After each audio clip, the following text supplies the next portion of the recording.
Hello, my beautiful blossoms, blooms, and buds. Welcome to the first live stream for, hang on. The Imperial Uncle, our new book. And if you can see, there's a slightly different hint. We're going to have a greenish tone to the lights, so I'll probably be kind of yellow for a while. But I chose a greenish light for the Imperial Uncle. I figured if we do different lighting, it kind of helps find, if you can't see the title in the videos, at least it diversifies it a little. And hello, Chi Kiki. Welcome to the stream. How are you today? How have you been over the past 2 days? Good, I hope? Anything new? Anything exciting? Anything not so great, but it's over, so it's better now? What's going on? Turn off my volume so then we won't have any bird noises. Got my cup. You're doing good. I'm glad to hear it. This is the cup that I was talking about. So we got Lan Wanji with his chicken. And we have Wei Wuxian confused like always. This is the one I couldn't find last week. And it is very hot. Got some Earl Grey tonight. But anyway, I know, I love it too. I don't even remember where I found that one, but I'm super happy that I bought it. I've had it for a couple of years now. But anyway, in regards to the Imperial Uncle, I do not own this. I don't own anything connected to it. I'm not claiming anything or making anything from this. The publishing house is, of course, Peach Flower House. The person who wrote it is Feng Gua Guo, and it was translated by Danglars. I'm probably not going to say all of that each time, but I don't own it. The only things that I own are this physical copy in front of me and my time. Speaking of time, we're going to probably be fiddling around with how many chapters, considering there's 4 chapters plus extras in this, or 12 chapters plus extras in this book. So tonight we're only going to do 2 chapters. I found the 3rd chapter is extremely long, so we'll see what happens. Where we're at after 2 chapters. Maybe we'll do 3, but the 3rd chapter is pretty long, so we might end up doing that next week. I kind of put out 2 options, like shorter or longer chapters, and then kind of shorter, more seemingly manageable bits up here. So we'll see how the timing goes. In any case, welcome to my book garden. Actually, welcome to my basement. But I got books, I got some fake flowers, and I got me, and I got you. So I feel like that's a party. I don't know. It works. I've tried to keep it real. Make up new phrases. I don't know if they're working. We'll see. Anyway, happy Thursday, everybody. So I guess before we begin, I'll read the little summary. And we'll get started. Prince Huai, uncle to the young emperor, is the chief of all poisons, the evil manipulator, the greatest of malignant tumors. Or so people say. But no matter, the Imperial Uncle has a plan. He will sabotage the conspiracy against the throne and make his loyalty known to all. His plan will wipe his reputation clean and put an end to the rumors. Maybe then Prince Huai can start mending the other facets of his life. Perhaps he can even be worthy of the paragon of virtue he yearns for. Ooh. Alrighty. book stand. We'll get this hooked up.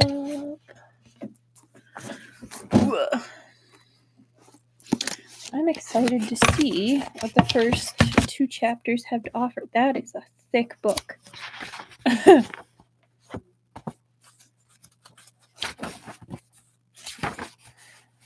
Hello, Momars Rover. How you doing tonight? Doing all right?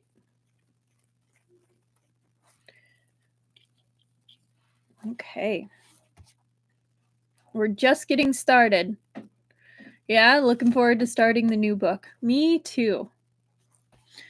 All right. Chapter 1. I am an Imperial Uncle, an uncle to the Emperor. However, I am not a direct uncle, but a cousin once removed. My father was a brother to Ming Zhang, the Tongguan Emperor, grandfather of the present Emperor. I am only His Majesty's cousin uncle. But with the late Emperor's own brothers having long since died off, I, a mere cousin uncle, have become an uncle dearer than any true uncle. Those mawkish words, dearer than any true uncle, were not spoken by me, but by the Empress Dowager. The first time she spoke these words, the Emperor had yet to ascend the throne. The late Emperor was newly deceased. Red-eyed and dressed in her mourning garb, she said to me, Cheng Juan, though you are the late Emperor's cousin, in my heart I have always seen you as an uncle. You are Cix's dearest uncle, dearer than any true uncle. At the time, I was deep in mourning for the late Emperor, and her words chilled me. It was no surprise when she added at once, going forward, Cixi will have to rely on your help, Cheng Jun. I request that favor of you now. Afterward, my mother summarized the situation perfectly. She said, when those close to the throne have a use for you, you are dearer than anything. When they have no use for you, they want you to hurry up and die. When the Emperor's personal reign had begun and his throne was as fast as it had been cast in molten iron, I met the Empress Dowager on occasion in my comings and goings at the Imperial Palace, and as she regarded me, she did appear to be willing me to go wait upon the late Emperor as soon as possible. It seems that the late Emperor and those close to him once saw my father in the same light. After so many years of anticipation, the late Emperor had at last lived to see my father interned. I thought that he should have been able to die in peace, his burden lifted, but that he should have been able, but the misfortunes of one generation came down to the next. The late Emperor's wife and son inherited his ways and went on suspecting me. This would not end until I, too, was in my coffin. An idle observer once produced a summation of the present imperial court's 3 great malignant tumors. Wang Qin's greed is too great for the treasury to slake. Yun Tang ignores his post and toils for his faction's sake. And then the manipulator Prince Huai, chief of all poisons, comes with his treachery to make the throne quake. This chief of all poisons, this evil manipulator, this greatest of malignant tumors refers to none other than me, Prince Huai, Cheng Jun. Faced with this view, I can only profess myself helpless. Actually, I have always been very dutiful and loyal. I have neither the intent to seize power nor the desire to covet the throne. I assert that no other minister of this court surpasses me in loyalty. But the tragedy of it is that hardly anyone in the world believes in my loyalty. However, I have always been open to reason. In deference to reason, I will say that the greatest fault in causing others to doubt me lies with my father. I remember my mother often saying to me when I was young, "Your father is the greatest fool I have ever met." Then she would stroke my head and say, you must not grow up to be like him. In the eyes of outsiders, my father was nowhere near foolish. He went into battle for the first time at 15 and became commander-in-chief at 17. Half his life was spent in the saddle, and the defeats he suffered were vanishingly few. But to my mother, and to myself once I was old enough to understand, my father was in fact very simple-minded. He was the Tong Gong Emperor's youngest brother. He often recalled with ardent tears standing in his eyes how the Tong Gong Guang Emperor had loved and cared for him when he was young, taught him to read and write, tucked him in at night, dressed him in extra layers when it was cold, and he was thus willing to lay down his life to repay his imperial brother's kindness. But the Tong Guang Emperor was frail and died young. My father had hardly any opportunity to repay him. After weeping bitterly in inconsolable grief, he resolved to extend his repayment to the Tongguang Emperor's son, the late Ying Chang Emperor, the present Emperor's father. If there was an incident at the border, he immediately volunteered to set forth.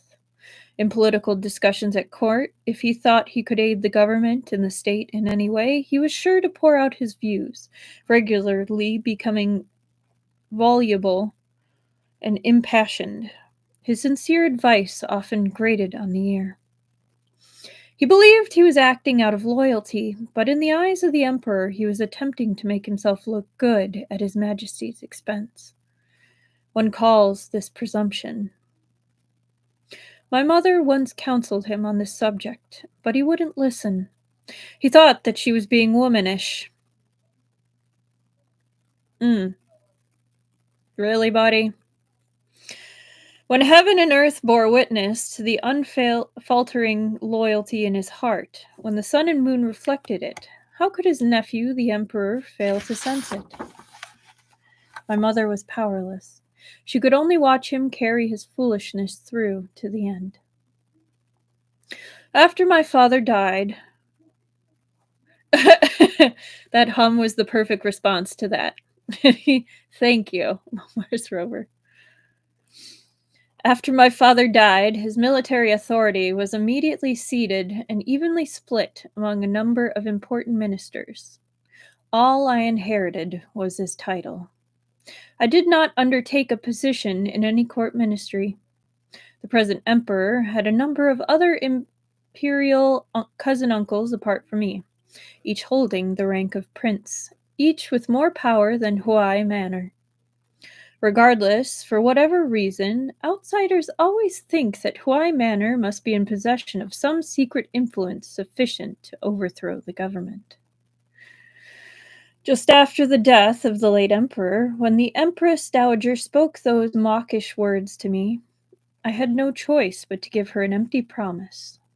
How was I to know that some of my older cousins and a number of important courtiers would hold a small conference that very night and bring me along? Grand Tutor Yun Tang, who was still Imperial Chancellor at the time, said, "The nation cannot go without a ruler for a single day, yet since His Majesty's passing, the throne has stood empty 2 days already. The Crown Prince Chise is still young. What say you, princes and assembled gentlemen?" Oh boy. That sounds like coup talking.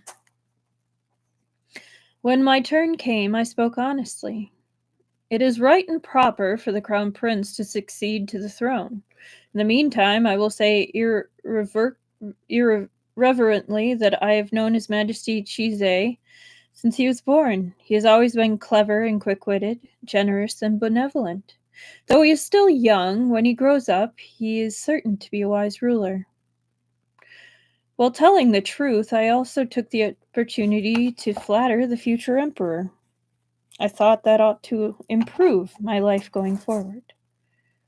The next day, Chise succeeded to the throne and became emperor. That night, the Empress Dowager summoned me to the palace. In the imperial study, she dismissed the attendants. Holding the emperor by the hand, she said, "Your Majesty, now that you are emperor, you must not forget your imperial uncle, Prince Huai's contributions. From now on, in matters of government, Prince Huai will certainly assist your Majesty." The Empress Dowager's gaze was pregnant with meaning. I wanted to explain that she must have misunderstood something, but I could not. This is how people are. The more you deny something to them, the more they believe it is the truth. Day by day, the secret influence of Huai Manor waxed in others' imaginations, and especially in the imagination of the Empress Dowager. So up to today, it has been my honor to be the court's foremost scheming minister, a treacherous prince in the minds of people throughout the nation. Today was the second day of the 4th month. The month and the day were both even, a prosperous date according to the calendar, suitable for raising house beams, matrimony, bathing, and travel. I sat in my front hall. Also in the front hall were 2 guests. One, Yun Tang's son, Yun Yu, the other, a minor imperial censor recently promoted to the censorate. As one of the court's 3 great tumors, Yun Tang was a tumor only slightly smaller than myself, and unlike me, his reputation was not unmerited. Just look at his son, Yun Yu. In his early 20s, he had already held 3 or 4 concurrent positions at court, among them supervisor of the Imperial Censorate. This brand new minor Imperial censor was probably some years older than Yun Yu, yet he had no choice but to treat him with utmost deference and allow him to be himself to be dragged here to visit. "Censor He is an exceedingly rare talent," Yun Yu said to me soberly. "But he is still young and inexperienced. I hope your Highness Prince Huai will look after him." He then turned with a smile to Censor He, who was on his best behavior and stiff as a coffin with it. "His Prince Highness Huai, you ought to know, is not merely His Majesty's uncle. He is also the Imperial Uncle dearest to His Majesty." I was numb to these words after so many years of hearing them. I gave the minor Imperial censor a cordial smile. It was an exceedingly ordinary visit. Or so it ought to have been. And then my princess barged in. Another nephew of mine, Chili, eldest son and heir of Prince Shou, once scolded me. "Imperial uncle, you're fine in every way, except that no matter what happens and when, you always think that all the justice in the world is on your side. Everything must always be someone else's fault, and you've been dreadfully wronged. This is an aggrieving habit of yours." I have always thought he was wrong to say this. Doesn't that just kind of confirm what he just said? I don't deserve it. I have always examined myself regularly. Whenever anything happens, I first try to find fault with myself, and it is only because I usually find nothing amiss in my own conduct that I go looking for fault in others. We'll see. We'll see what happens. I have a feeling he might be a little bit of an unreliable narrator.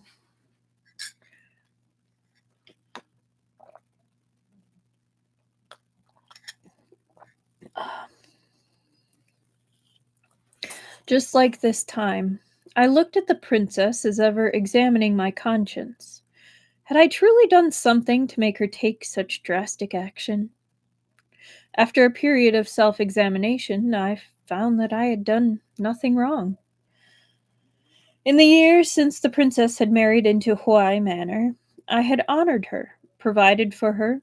If she wanted gold, I would never give her silver. If she wanted to wear silk, I would never dress her in satin. I had never said a harsh word to her, nor taken a concubine. So why? The princess's back was straight, her head held high, and her chest thrust out. She said, "Your Highness, I'm expecting. It's not yours, of course." Well then, that's... The hall went silent. I'm sure it did.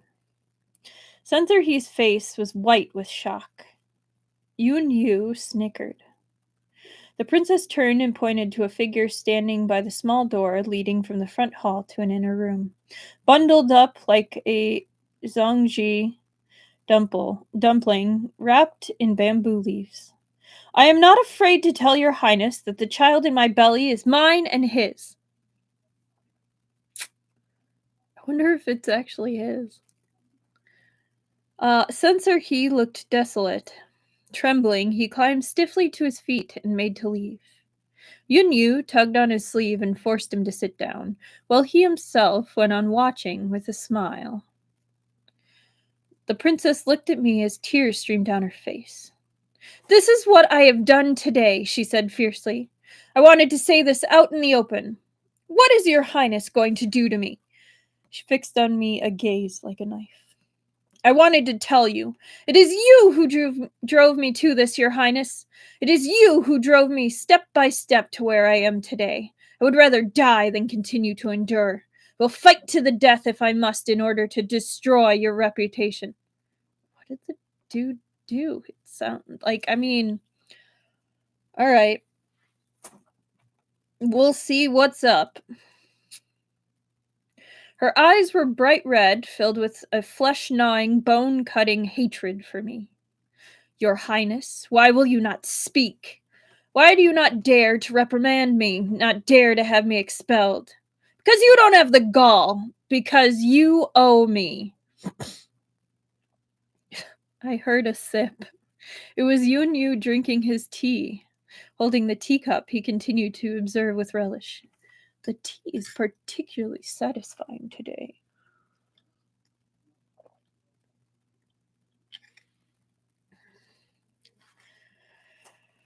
Oh boy. The princess took a step forward. She glared ferociously at me.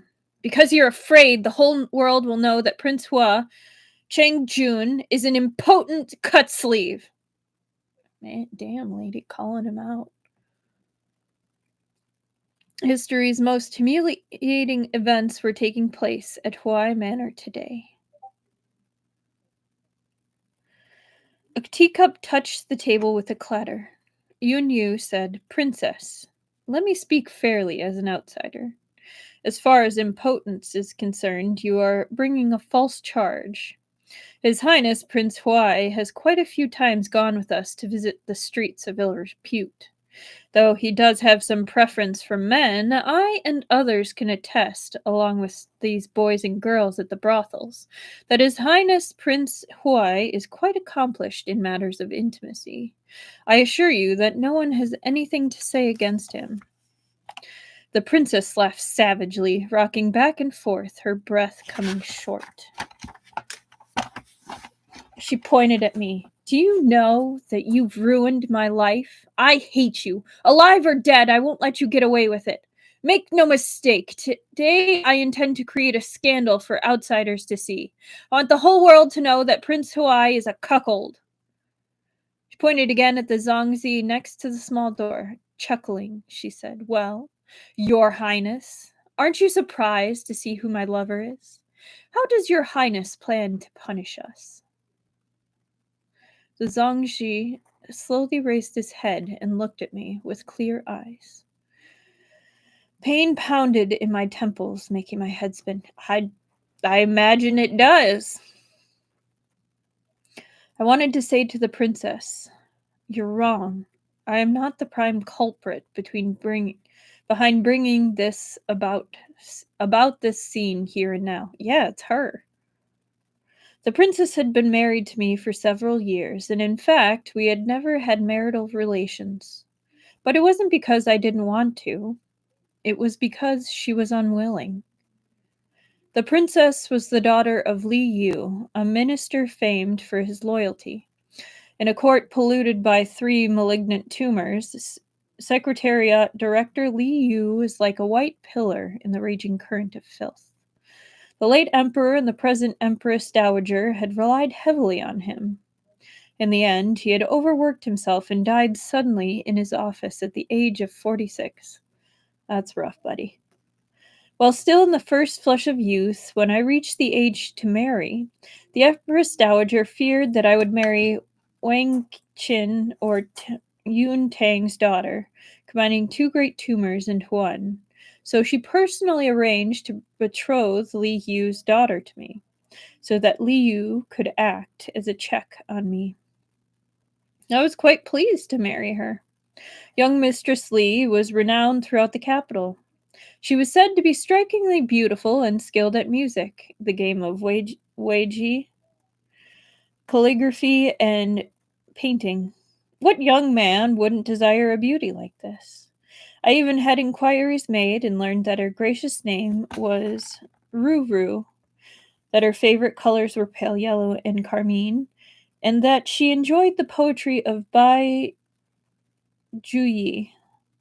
I had all but climbed the wall of Li Yu's house myself to write lines of Bai Latine's poetry on leaves and toss them into the garden under her window. But later I heard that when young Mistress Ruru learned that she was to marry me, she cried her heart out and refused to take her meals. She did not want to wed a treacherous prince like me. Li Yu and his wife reasoned with her, and after several days of persuasion, young Mistress Ruru at last resolved that, for the sake of the people, she would martyr herself and marry into Huai Manor. Of course, I was unhappy to learn this, but I thought that a mighty prince like me could not long remain on the receiving end of such disdain.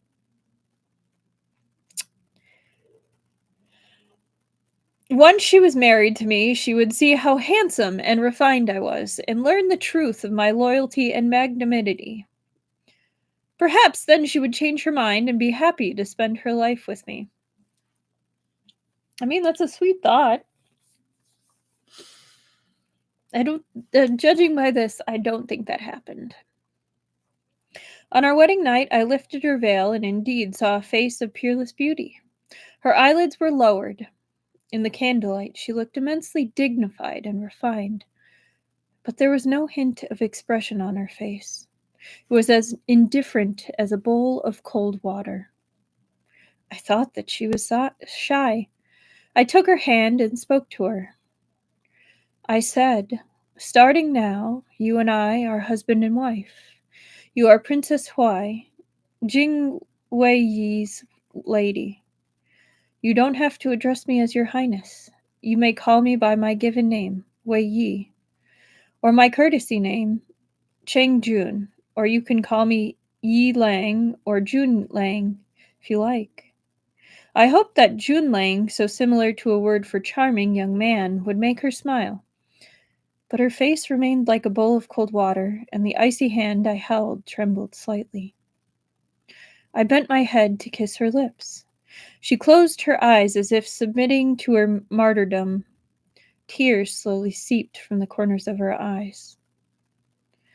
I paused midway and did not kiss her in the end, instead sighing and asked her, "Does it pain you so to be touched by me?" She said nothing. Tears formed tracks from her eyes down her cheeks.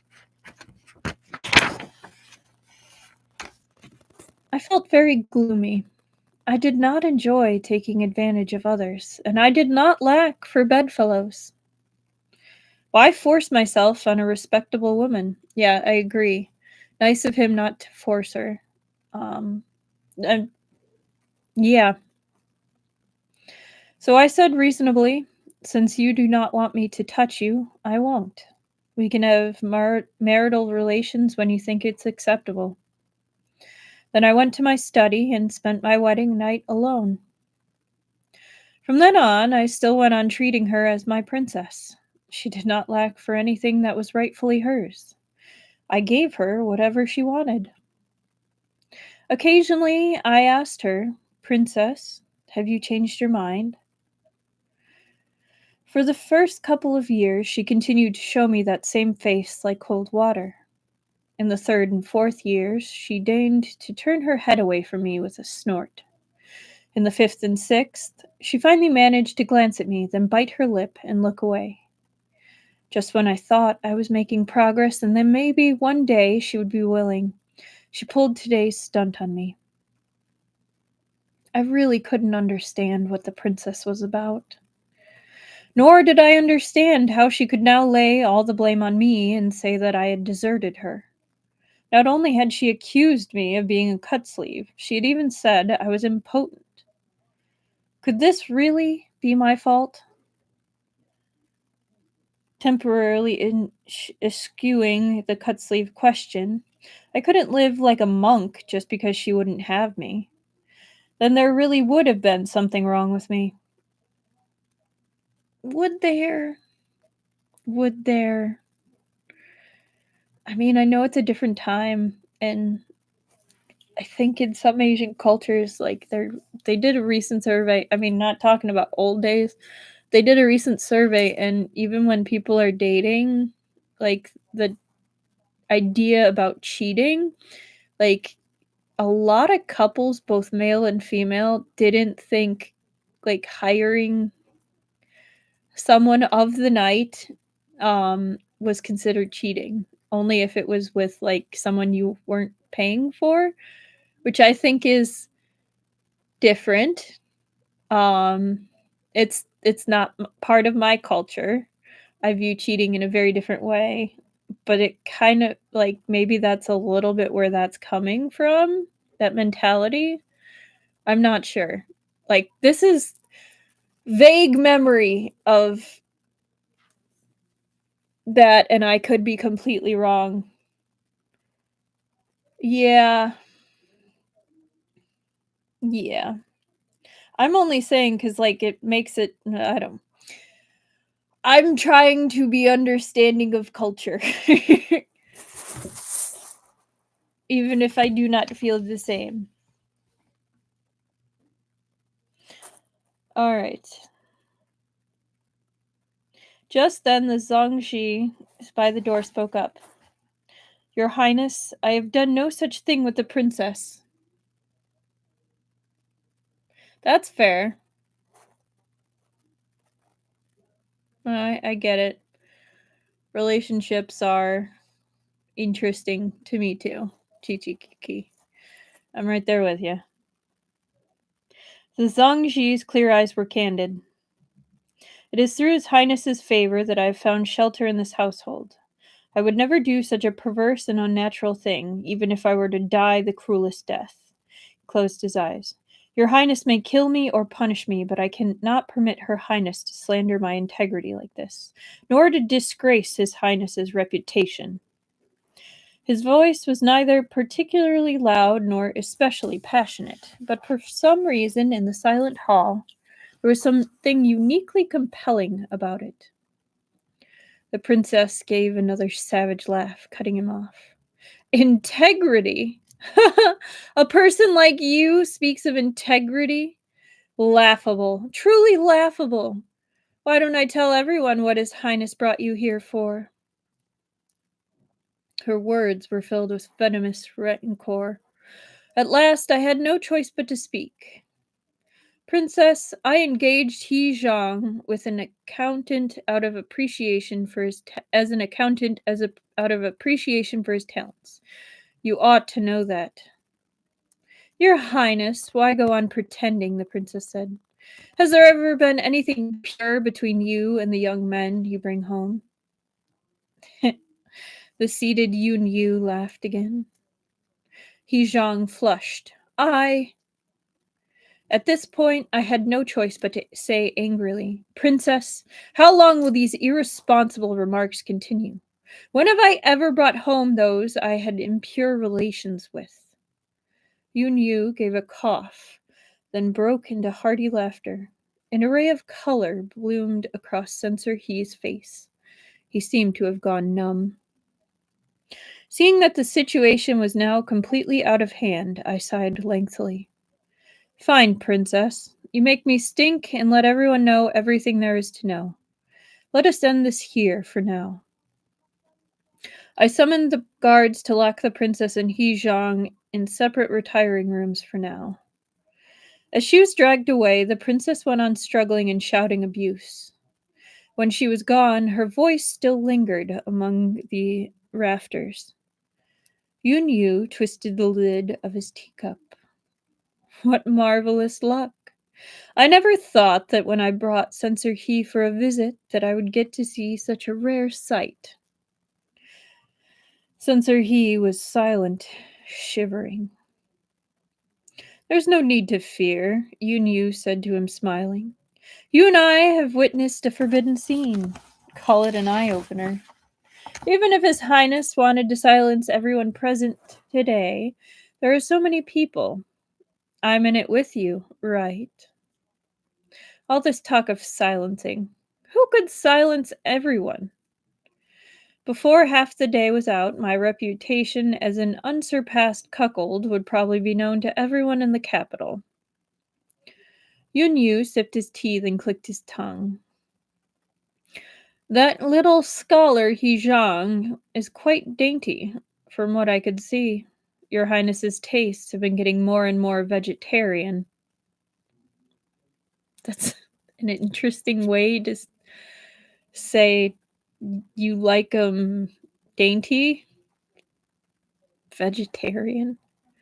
Are you saying he used to be into meat and potatoes buff guys? Like, okay.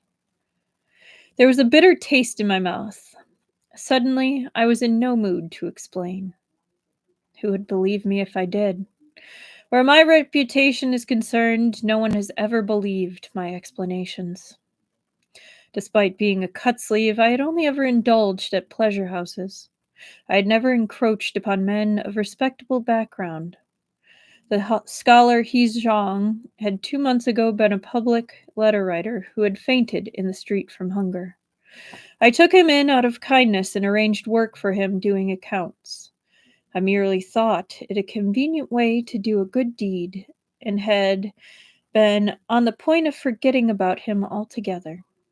Who could have thought that such an idea would enter the princess's head? His current troubles were my doing. I truly did not believe that he could have become the princess's lover, much less a father. Yun Yu put down his teacup, rose, and said, Your Highness, if you aren't planning to silence me and censor He, we will take leave of you. I've given you two something to laugh about today, I said with a bitter smile. I won't see you off. Yun Yu joined his hands in a salute and exited sedately with censor He. I sat in my chair, feeling a sudden desire for someone to come along with a club and knock me unconscious. The servant surreptitiously cast pitying and speculative glances at me. It was Zhang Xiao, the oldest domestic steward in the manor, who cautiously said, Your Highness, regarding the princess. I pressed my fingers to my forehead. For now, don't let anything get out. Get a doctor to examine Her Highness. An examination showed that the princess was indeed pregnant and nearly 2 months along. Oof. Just beginning and we already have quite the messy situation here.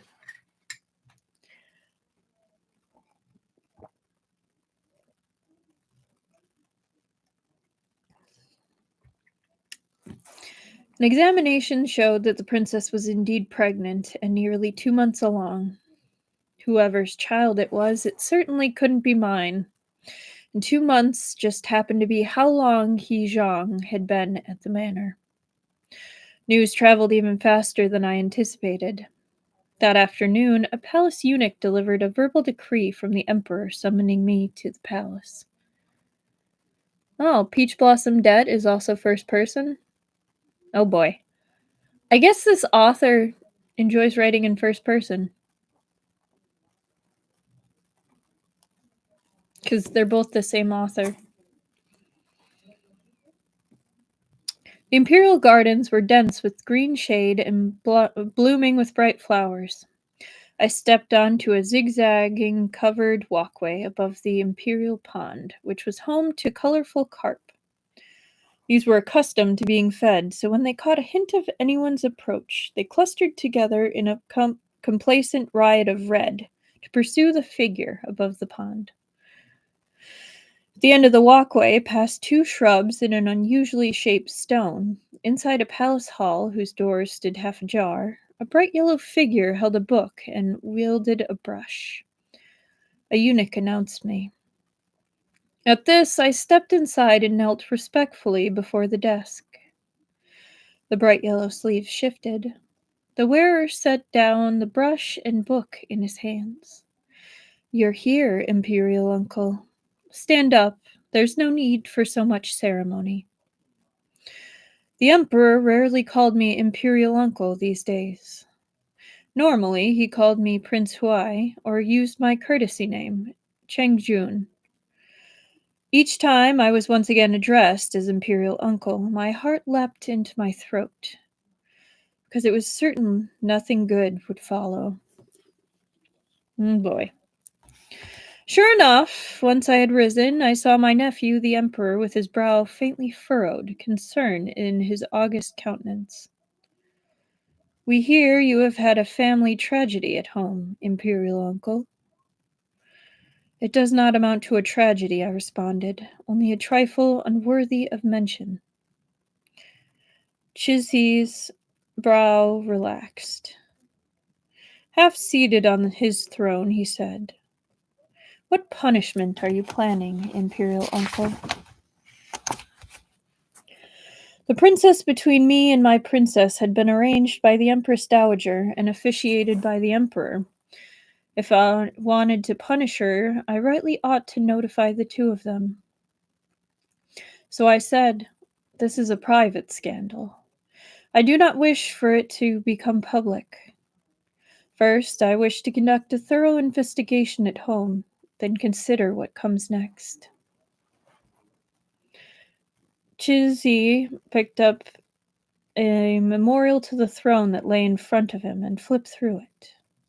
If you don't wish for it to become public, then we will tell the court of the Imperial clan not to involve themselves for now. We hear that the princess has already confessed everything. Are you planning to investigate anew, Imperial Uncle? Though I have the princess's statement, I said, it is still better to look into the facts. I cannot condemn an innocent man based on a one-sided account. Chizzy shut the memorial. The one-sided account you refer to is presumably the princess's testimony. As for the innocent man, who is he? Everything about the princess and He Zhang that concerns this matter ought to be carefully investigated. There must be no wrong accusation. That is my opinion. I'm typically not the biggest fan of first-person narration, but this guy's thoughts are funny. Like his slightly bothered energy, like everything is just a mildly troubling annoyance. He really does kind of have that manner, doesn't he, Mars Rover? Just like, well, shoot. That sucked. Anyway.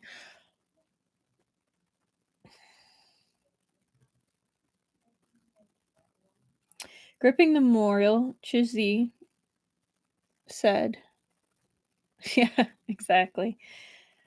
Chizzy said, Oh, so the other party is named He Zhang. The corners of his lips rose in a half smile. You will have to be more careful next time you bring someone home, Imperial Uncle. Alas, no explanation was possible, so I offered none. I bowed. I hear your Majesty's order and shall abide by it. I will be more cautious in the future. Chizzy dropped the memorial back on the desk. Fine. Since you want to investigate this matter thoroughly, then you may return home. I knelt respectfully to bid him farewell, then withdrew. On the covered walkway, Yun Yu was coming my way with another person. We met in the middle. So His Majesty already knows, said Yun Yu, smiling. Your Highness Prince Huai, I must plead my innocence. It was not I who spoke of it. But let me be indiscreet for a moment. Your Highness ought to attend that romantic temptation of yours. Amend that romantic temptation of yours. Granted, women are unreliable, but from this instance it can be seen that men are not very reliable either. Smiling brightly, he glanced at the person beside him. Chancellor Liu, don't you agree? I looked at the person next to Yun Yu. With a bitter laugh, I said, Don't pour salt on my wounds, Supervisor Yun. Chancellor Liu is an honorable man. Naturally, he cannot speak on a subject like this. Why drag him into it? Though Yun Yu was abrasive, he always knew when to stop. He let the matter rest. After exchanging a few casual remarks, we bade each other farewell and parted. The person beside him bowed slightly to me. Your Highness Prince Huai, I will take my leave. I nodded in return. Go ahead, Chancellor Liu. As I watched his dark blue figure move gradually towards the other end of the walkway with Yun Yu, many feelings mingled in my heart. Yet I could never resist taking another look at him as he departed. Oh, I think I know who that person he was talking about in the summary was. The whole world knows that I, Prince Huai Jing Cheng Jun, am a cutsleeve. In fact, it began as a ruse. I wasn't really a cutsleeve. Sure. I thought at the time that it was a burden on the Empress Dowager and my nephew, the Emperor, to always be worrying about me. Even if I produced an heir, in the best case scenario, his circumstances would be the same as mine now. Might as well simply let the family line end with my generation. So I pretended to prefer men to calm the minds of the Empress Dowager and the Emperor. Did you? You sure there wasn't just a little something there? Lie enough, and even you may come to believe it. Though I have no understanding how it happened, after too much time spent pretending to be a cutsleeve, I became one. That's not really how that works, buddy. By the time I discovered that my ruse had become reality, there was no turning back. At some point, a person had entered my heart, and there was no ridding myself of him. Stand too long in the dark, and you begin to love the light. If you can only eat sweets, your mind dwells on salt. I think that it is perhaps because of this that I first fell in love with him. I was the court's greatest malignant tumor, and he, its most loyal minister since Li Yu, another spotless pillar in the raging current of filth. At court and among the common people alike, everyone spoke of him as a sagacious chancellor. When we met, I had to let him call me Your Highness Prince Huai, while I called him only Chancellor Liu. Called it! Yet his given name, his courtesy name, had been spoken hundreds of thousands of times in my heart. When would the day come when I would be lost in conversation with him? When would I be able to speak his given name, his courtesy name? Tong Yi, Liu Tong Yi, Renzi. Well then, he fell in love with his opposite. Hang on, I'm cold. I'm grabbing a sweater.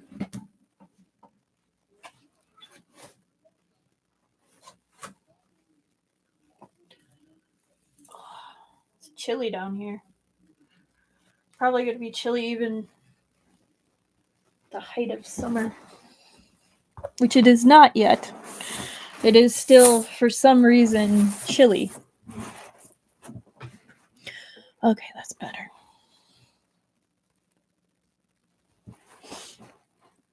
Chapter 2. Well, tea first.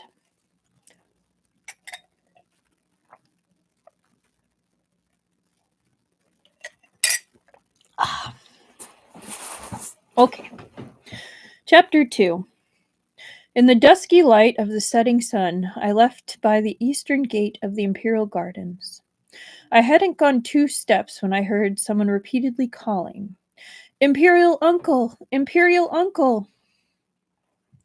I stopped, looked back, and saw one of my Imperial nephews, Chitan, Prince Dai, hurrying towards me. He came up to me and stopped in his tracks. Smiling, he said, "Imperial Uncle, I'm so glad to see you at the palace. There's an extremely urgent matter I need your help with."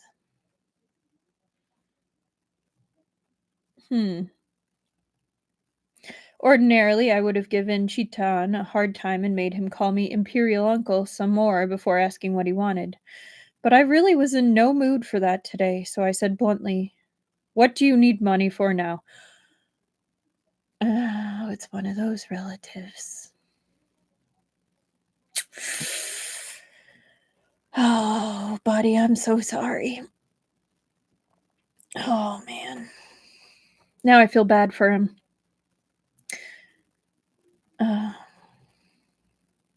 Chitan grinned and rubbed his hands together. "You've always been so good to me, Imperial Uncle. I don't even have to say anything for you to know what I wanted." He came closer to me and flashed a number with his fingers. 6,000 liang. This guy can't seem to catch a break. He really can't. Like, I'm starting to believe his inner monologue a little bit, that shit just keeps happening to him. That or he's just got horrible people around him. Needs better connections. I sighed. "Chitan, why don't you just pick up a torch, burn down my manor, and be done with it?" Lately, Prince Dai had become obsessed with antiques and artworks. He had collected countless items and lost a fortune in the process. Yet, in fact, he was only an amateur when it came to antiques. Only an amateur would have the zeal and courage to dare to spend on such a scale. He had used up most of his own spending money, so he came to me, unabashedly borrowing again and again because I had doted on him since he was a child. Each time he asked for more, and of course I had no hope that he would ever pay me back. He is one of those, then. Rubbing his hands together, Prince Dai said, "Imperial Uncle, it really is 6,000 liang. Just these 6,000... Do you know what I ran across today, Imperial Uncle? A wine cup used by King Wen of Zhou. The seller is only asking for 8,000 liang of silver, and there are lots of people fighting me for it. If I'm too late, it might get snatched up by someone else." I recall that just a few days ago you got a hold of an ear-pick used by King Zhou of Shang, which seems to have been a fake. As I see it, you have no luck with the Shang and Zhou dynasties. Just let it go. I turned and kept walking. Chitan came after me, dogging my steps. "Imperial Uncle! My good Imperial Uncle! Uncle June, this time it's different. Don't you think I learned my lesson the first time?" "Nope, I'm sure you didn't. This time it's absolutely positively genuine. Besides, it's going to be my Imperial brother's birthday in a few days. I want to present this wine cup to him as a birthday gift. Think of it as helping grant my wish. When I offer it, how about I explain on the gift list that this wine cup is a joint present from you and me? You'll have a share in it too, Imperial Uncle. Won't that do?" Ridiculous. If I put up 6,000 liang of silver for something that cost 8,000, when you're writing out the gift list, reasonably speaking, your name ought to be written far behind mine.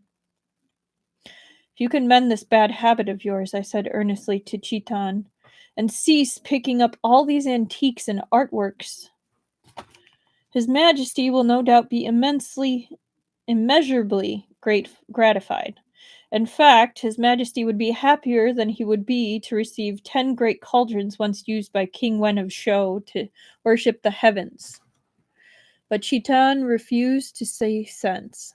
He ignored what I had said and caught hold of my sleeve. "My dear Imperial Uncle, I'm begging you. What about 5,000 liang? Can you do 5,000? I sighed again. I'll turn around right now and present a memorial to His Majesty asking him to make Hainan your fiefdom. I've heard that there are many tombs of the Shang Shou period there. I'll get you a couple dozen able-bodied men, a cart full of pickaxes and shovels, and you can dig there every day. You're sure to uncover some treasures. You'll be better off then than you are now. Chiton was busy keeping a tight hold of my sleeve. Grinning broadly, he said, Little Imperial Uncle, 4,000 liang. What about 4,000 liang? Made a cuckold in the morning, then taken for cash cow in the afternoon. I was very dispirited by my situation. As if he had smeared his mouth with honey, Chiton said, I know you'll lend it to me, Imperial Uncle June. You've always loved me the most, ever since I was little. I continued to sigh. I really was helpless here. Chiton's daring did have something to do with the way I'd spoiled him all his life. When the various princes and princess sons of that set, Chiton, Chi-Fei, and Chi-Li, so on, Chi-Zi included, had been little, I had played with them all. Among them, the late emperor's son, Chiton and Chi-Fei, and the prince's sons, Chi-Li, Chi-Zhang, Qian, and others had particularly loved coming to Huai Manor. Chiton was clever, bold, and sweet-tongued. At that age, the only difference between Chiton and the emperor was their mothers. They didn't seem like brothers at all. As a child, Shizi had been taciturn, keeping everything bottled up. He never revealed when he wanted something, or even when he didn't. When Chiton had an opinion whatsoever, he was sure to shout it as loudly as possible. Anything he wanted, he had to have. Due to this power of his, he had carried off quite a lot of items from Huai Manor. It was also because of this that it appeared as if I had been always doting on Chiton. Reportedly, the Empress Dowager had once been worried that I would shift my support to Chiton, posing a danger to Chizi's throne. When I later learned of this, I thought it was a little ridiculous. Never mind that I don't have the power to dispose or appoint an heir. Merely considering Chiton's temperament, it was for the best that he never become emperor. If he were the one on the throne now, our national treasury might well have been emptied. The empire wouldn't be far from ruin. That's a little harsh. Like, true, but a little harsh. Chiton was still clutching my sleeve and looked at me with a bright smile. If I didn't agree to give him the money, I probably had no hope of him letting go of my sleeve any time today. Helpless, I prepared to nod. When I thought of striking off another large sum in my ledger, I felt a faint stabbing pain in my heart. Just then, out of the corner of my eye, I caught sight of a dark blue figure appearing around a corner. Out of nowhere, my heart fluttered. Perhaps heaven was taking mercy on me, handing me an opportunity like this. I pretended I hadn't seen. To Chiton I said, Fine, but I really can't stop worrying about whether that wine cup is real or fake. If it's a fake and I give you the silver, wouldn't I be overindulging you? I think I'd better go with you. There will be time to talk things over once it's been appraised and confirmed to be genuine. Little Imperial Uncle, said Chiton, I don't think you know any more about antiques than I do. I figure that if something looks real to me, it will sure to look real to you too. Why should you go to the trouble of coming with me? Shook my head. No, I wouldn't rest easy until it's been appraised. I had spoken slowly, drawing out my words. That dark blue figure was now approaching. I raised my head. Pretending I had just noticed him, I said, What a coincidence. We were just talking about our inability to appraise antiques, and along comes an expert. Smiling, Liu Tongyi bowed to me and Chiton and said, I seem to have disturbed a conversation between your highnesses. Chitan finally let go of my sleeve and nodded in return. Are you on your way home, Chancellor Liu? Precisely, Liu Tongyi said politely, then made to take his leave of us. I gathered up my courage and said, Chancellor Liu, please, stay. Liu Tongyi stopped.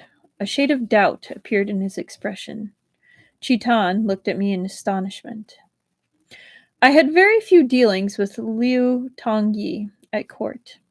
At most, we exchanged a bit of small talk when we met.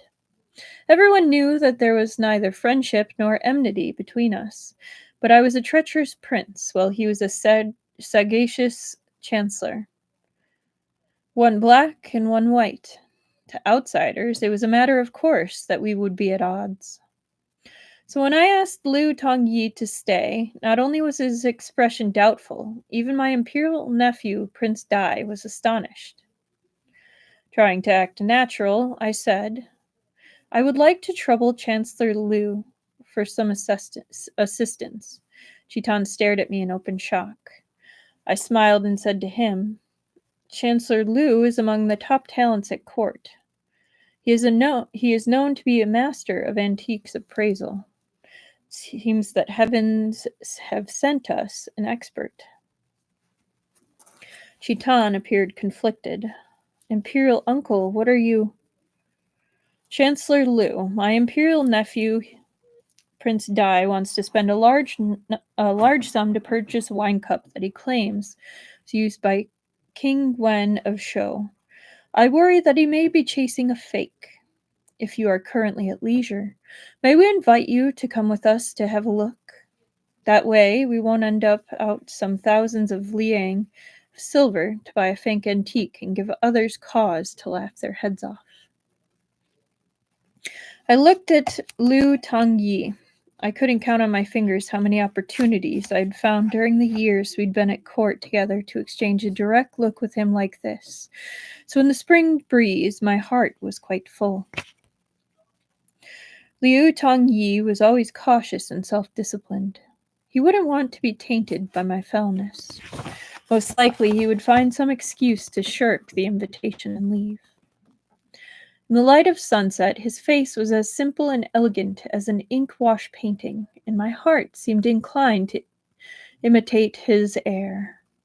The princess, the scandal, the cuckoldry, all retreated from me at that moment, disappearing beyond the clouds, at least for a bit. He smiled faintly and said to me, Naturally, I would not refuse the honor of your Highness's Prince Huai's invitation. I am at your Highness's service. In that moment, flowers bloomed in the spring breeze. My heart overflowed. Man, it doesn't take much to make this guy happy, which makes kind of what's going on in the background a little bit sad. Liu Tongyi was dressed in his official robe and had to go home to change. Chitan and I both came to court in our ordinary clothes. At the palace gate, I said to Chitan, if you're in a hurry and worried that someone will get there ahead of you, you can go ahead and find a spot. I will accompany Chancellor Liu while he goes home to change. Don't buy it before Chancellor Liu and I get there. Chitan's face filled with gratitude. All right, Imperial Uncle. Then I'll take my leave of you. Remember to bring the silver banknotes. He leapt up onto his horse and galloped away like the wind. I smiled at Liu Tongyi. My imperial nephew is too impatient. He rushes into everything recklessly. His Highness Prince Dai is swift and decisive, said Liu Tongyi. When he reaches your Highness's age, most likely he will also be cautious in thought and deed, just as your Highness. Was this praise or disparagement? Renzi must have been under the misunderstanding concerning me. But even if his comment was meant as an insult, I was still pleased to hear it come out of his mouth. I smiled at him again. Chancellor Liu, you are too kind. Though I have admittedly reached a certain age, I still fall short here and there. So these imperial nephews probably all see me as a peer. Can hardly keep up. I can never keep up the dignity required as an imperial uncle in front of them. There was a ways yet to go from the palace gate to Liu Tongyi's sedan. I deliberately slowed my speech and pace both. Fortunately, Liu Tongyi had no reserve in speaking to me. To my remark, he answered, Your Highness Prince Huai isn't much older than His Highness Prince Dai and the rest. In their eyes, Your Highness is probably different from His Highness Prince Shou and the other princes. Of my older cousins, like Prince Shou and Prince Xiang, the eldest was over 50. If my father was still living, he would be about the same age. I really didn't seem to belong to the same generation as them. So I said, These words have made me feel as fresh as youth. Chancellor Liu. Liu Tongyi smiled. Your Highness is too kind. I followed Liu Tongyi's sedan in my carriage and arrived at his residence along with him. Before taking his seat in the sedan, he had asked me, Isn't Your Highness going home to pick up silver banknotes? I don't believe Chitan's wine cup is really used by King Wen of Shou, I said. It's almost certainly a fake. We'll go have a look, Chancellor Liu. There will be a chance to come back to it if your appraisal proves it to be genuine. Liu Tongyi nodded. Yes, presumably a seller of antiques won't be worried that your highness might take his wine cup without paying. Of course, I said, especially since we have Chancellor Liu himself as a guarantor. Liu Tongyi's eyebrows rose slightly. So that is why your highness insisted on taking me along. Oh, no, I said with a sigh. You've seen through me, Chancellor Liu. Liu Tongyi smiled slightly and bent to enter his sedan. I smiled as well and got into my carriage. My vehicle stopped at Liu Tongyi's residence, causing a considerable commotion inside. As I disembarked, I saw with my own eyes the faces of the steward and 3 or 4 pages change color. However, I soon found that Chancellor Liu ran his household ably. Those who snuck glances at me only dared to do so from discreet corners, while I received inquisitive looks from the maids and pages who came to serve tea as I sat in the main hall. Their expressions were still respectful. How sad do you think it is that that's probably more than he gets at home? Liu Tongyi was unmarried, but his house was still very tastefully furnished, and not a bit Oh man. Hang on, guys. I'm going to refresh. Oh, is it back? All good? Do I need to refresh? There was a second where it said the connection may not be secure. Yes, I'm good, or yes, I need to refresh.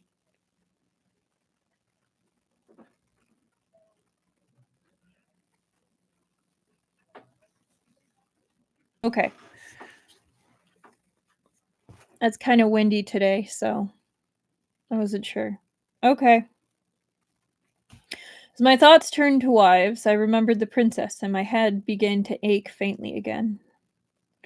Fortunately, at that moment, Liu Tongyi arrived, having changed into casual clothes. He wore a jade green silk robe, and having omitted a crown, he tied his hair with a ribbon of the same color. This made him look less stiff and more graceful. I could only once again forget the princess for a time. He stood in the hall and said to me, Your Highness, shall we go now? I cheered up. Yes, let's go. Chitan's wine cup cellar was aboard a large pleasure boat on the river in the capital suburbs. When Liu Tongyi and I arrived, the twilight was profound. The lanterns on the pleasure boat had been lit. Chitan was seated in the reception hall in the pleasure boat's hold, holding a wine cup as he watched girls in the costume of the Western regions dance. Apart from him, several others occupied the reception hall, some quite familiar to me and mostly sons of the capital's aristocracy. Chitan, with a slightly mysterious air, as if he were here in disguise, stood up and ran over. Tugging on my sleeve, he said quietly, "You're finally here, Imperial Uncle. Oh, and Chancellor Liu is here too." "Imperial Uncle, no one here knows who you are. You mustn't reveal our identities." I made a sound of agreement, thinking to myself, "You're always parading around the capital. How many people are there who wouldn't recognize your face? They're just probably pretending they don't know you." Chitan led Liu Tongyi and me to our seats. Sure enough, while the others present appeared unmoved, their gazes constantly wandered our way.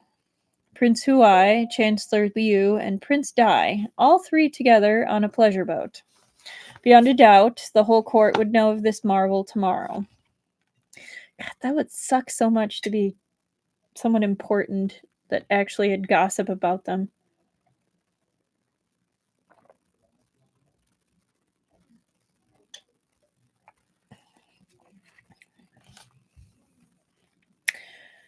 "Where is this wine cup that you want to buy?" I asked Chitan. "I suppose it can't be the one you're holding now?" "How could it be this one?" Chitan said, smiling. "I was waiting for you, Uncle and young Master Tong, before I asked Master Shu to bring it out." Then he said to a person sitting beside him, "Master Shu, the person I was waiting for are here. The people I was waiting for are here. You can bring it out." This Master Shu is in his 40s or 50s, with a mauve face, a little pudgy, and dressed in shabby clothes. He had an unexpectedly honest look. After making a sound of agreement, he bowed in our direction, then turned and went through a side door. Pardon me. Shortly he came out carrying a wooden box. Master Shu placed this box on the tea table in front of us, then slowly and carefully lifted the lid. Inside was another little box. When he opened that, there was another, and then still another. Only when the fifth box was opened did it reveal a bundle of deep red satin. This thing had been packaged with plenty of pomp. Master Shu lifted the parcel wrapped in red satin and held it up in front of Chitan as if it was a fragile egg yolk. My nephew rubbed his hands together and accepted the parcel. Layer by layer, he unwrapped it. Nestled among the red satin was a wine cup covered in verdigris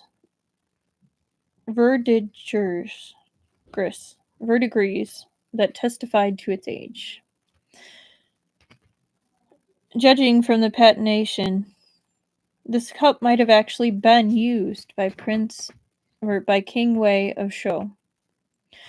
As if afraid that his fingertips would dirty it, Chitan lifted it through the cloth and turned it this way and that to look at it. Then I took it from him and looked at it as well. Next to me, Chitan pointed out, "Uncle, look at the exterior of this wine cup. Look at the designs. There's no doubt that it's a relic of the Shang-Shou period. And get a look at the verdigris. A thick patina like this must have been taken 1,000 years to build up." His eyes sparkled. He seemed to want to reach straight through my robe to get right to my silver banknotes. I silently offered the wine cup to Liu Tongyi, who took it, looked, and then said, "Master Shu, as I see it, this wine cup does not appear to be a relic of the Shang-Shou period." I had been expecting this. I smiled. Master Shu looked shocked. "Sir, please mind what you say.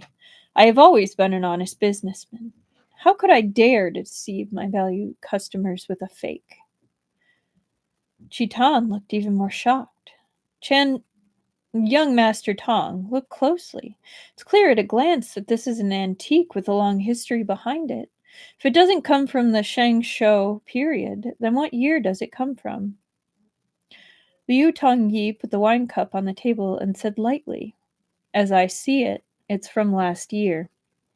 Yeah, you can alter the colors. When night was at its deepest, I returned to my manor by starlight. Chitan was despondent. The wine cup had been determined by Liu Tongyi to be a fake, and a very clumsy one at that. Liu Tongyi said that making a fake like this was very easy. Cast a mold based on the antique to be copied, prepare a pot of liquid copper, pour as many as you like. Then you toss it in grease and let it soak, bury it in sludge for several days, and expose it to the sun for several more.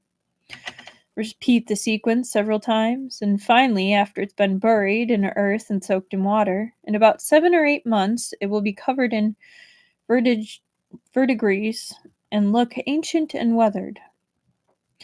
Everyone at court knew that, apart from the 3 great tumors, the court also was home to 2 great assets. The first was Chancellor Liu's eyes, and the second was Supervisor Yun's mouth. When Chancellor Liu's eyes passed this judgment, Chitan was exceptionally upset. One of the other guests immediately called the authorities to take Master Shu to the government bureau and confiscate his goods while they were at it. Liu Tongyi looked on with interest. Master Shu had several large crates of goods, and apart from the boxes, which were real wood, everything else was an imitation. The fake goods were strewn all over the boat by the constables and bailiffs from the government offices. Gold and silver, copper and iron, jade and glass, all of it looked beautiful as it glimmered in the lamplight. Sadly, there was nothing beautiful about the look on his nephew Chitan's face. As I see it, young men must experience some turmoil. They must take some losses in order to mature. Yeah, but not that expensive of a loss, hopefully.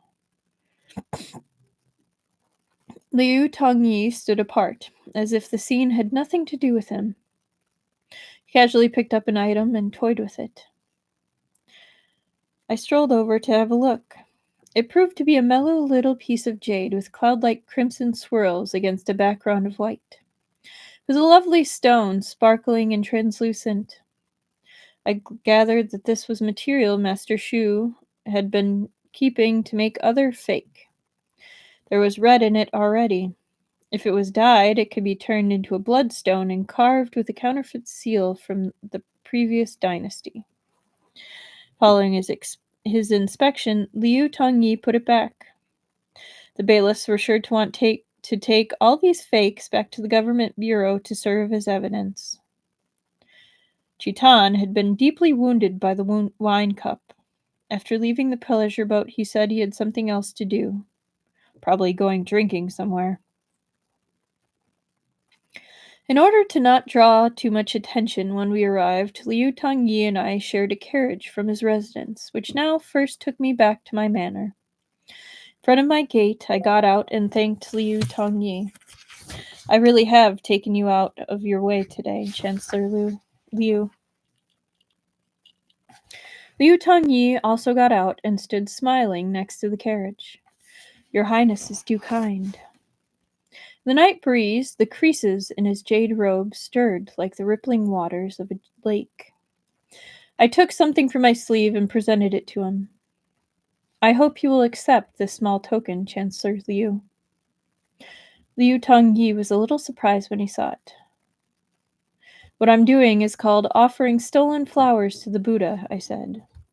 "I hope you will be merciful and not report me to the Court of Judicial Review. I think that it makes no great difference whether this little stone is included among the fake goods." Liu Tongyi's eyes curved slightly. "Your Highness isn't only asking me to play deaf and dumb, but also to accept stolen goods." "You won't accept it?" I asked morosely. The curve of Liu Tongyi's eyes deepened. He took the little stone from my hand and lifted his sleeves. Thank you, Your Highness. I bid you farewell. I watched him step into his carriage, which then receded into the darkness. Tonight had been worth practically as much to me as the past 10 years of my life. That's a little sad, my dude.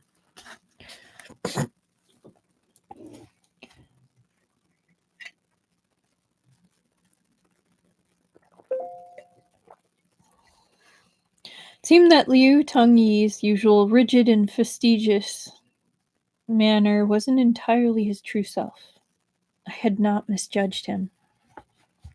After all, if he really were a dried-up scholar, how could he have become Imperial Chancellor at such a young age? I walked inside, afloat upon a charming night breeze.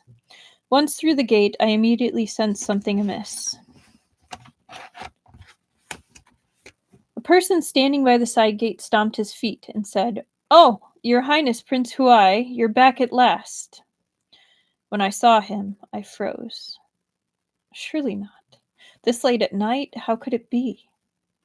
I walked quickly towards the main hall. The state of affairs I observed along the way proved that it really could. I straightened my clothing and stepped into the main hall. I was just about to kneel when from the seat of honor came a familiar voice. "You're finally back, Imperial Uncle. No need to kneel. You don't have to be so proper when you see us in your own home." I bowed. "Greetings, Your Majesty. I was unaware that Your Majesty would be gracing me with your presence and have not prepared an adequate reception. I hope Your Majesty will forgive me." My nephew, the Emperor, sitting in the central seat at the head of the room, said impatiently, "Imperial Uncle, why don't you straighten out your tongue and speak to us properly?" I had no choice but to stand up straight and say with a smile, "Your Majesty, what has brought you here so late at night?" This question at last placated the Emperor. He leaned back in his seat and accepted tea from a young eunuch. "This evening, we heard that the family tragedy at your residence had taken a turn for the worse. The princess attempted to hang herself, and the other suspect rammed his head against a wall and bit his tongue. Our mother is unwell and lacks the strength to come and inquire into such a serious matter. There had been no trace of you since you left the palace, Imperial Uncle, so we had no choice but to come in person to your residence to oversee your domestic affairs for you. Do you think we have meddled, Imperial Uncle?" So from the time I went to the palace to the time I came home, the situation at the manor had devolved to such a degree. "It is to my infinite distress that my domestic affairs have disturbed your Majesty," I said at once. "I am moved to tears of gratitude by the solicitude your Majesty has shown me." Chizzy cast down his eyes and used the lid of his teacup to stir the leaves floating in the tea. "Infinitely distressed and moved to tears. Your labors are great, Imperial Uncle. You ought to look after your health. We have heard that this evening you and Chancellor Liu visited a pleasure boat together, listened to music on the river. One wonders whether you were content to leave it at that. When Liu Tongyi and I stood together at the gate, we must have attracted considerable notice from those inside." "Oh yes," I said. "This afternoon, Prince Dai wished to buy an antique. I know little of such things, so I invited Chancellor Liu to come take a look." "Yes, Chitan just came to complain to us," said Chizzy. "He says you insisted on visiting Chancellor Liu, and now he owes Liu Tongyi a favor and has lost face in front of him." The hall was vast and half full of people. I had rushed in and only had time for a passing glance, so I hadn't had a clear look at who was here. "Prince Dai did indeed leave a step ahead of me," I said. "He said he was going drinking, so I made do with Chancellor Liu's carriage on the way back. It did not occur to me that Prince Dai would reach my house ahead of me and bring his complaint to your Majesty. If he comes to me again to borrow money when he has none of his own to spend, I will not lend it to him." I glanced left and right. Where has that brat Prince Dai gone? I have a score to settle with him. I swept the room a number of times and found nothing but guards and eunuchs. I didn't see Chitan. Chizi raised his eyes slightly and put on a tiny smile. Chitan must have known that we were at Huai Manor and worried that we would become impatient waiting for you. That is why he deliberately hurried here to tell us. As he spoke, his account inadvertently shifted into a complaint. He must have regretted it himself after the fact and worried that you would chide him when you returned, so he left at once. It was just that while you were talking to Chancellor Liu at the gate, Imperial Uncle. Oh, it was just while you were talking to Chancellor Liu at the gate, Imperial Uncle. He left by the back gate. Don't blame him. Responded, smiling. With your majesty to intercede for him, however much I might have wished to settle accounts, I no longer wish it. Imperial Uncle, said Chizi, we do not know whether we ought to be complimenting you on your magnanimity and composure. Chitan, ignorant of the situation, heard along the way that we had come to your residence and knew that it might be a matter of urgency, so he ran over in a flurry to notify us of your whereabouts. Meanwhile, Imperial Uncle, once you had concluded your solicitous attentions to your nephew, took your sweet time coming back in Chancellor Liu's carriage and even stopped to have a chat. Not only had I had a chat, I had also given a gift. I wondered what kind of precious treasure the little stone I had given Liu Tongyi had become in the telling when it was reported.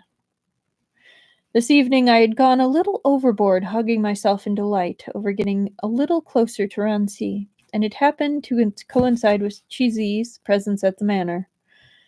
This was just my luck. Dude really does have shit luck. Oh, man.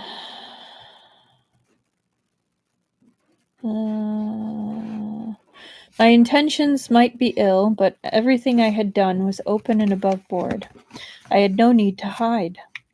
I looked at Chizi and said frankly, "Is the person I had troubled was Chancellor Liu. I needed to be more respectful.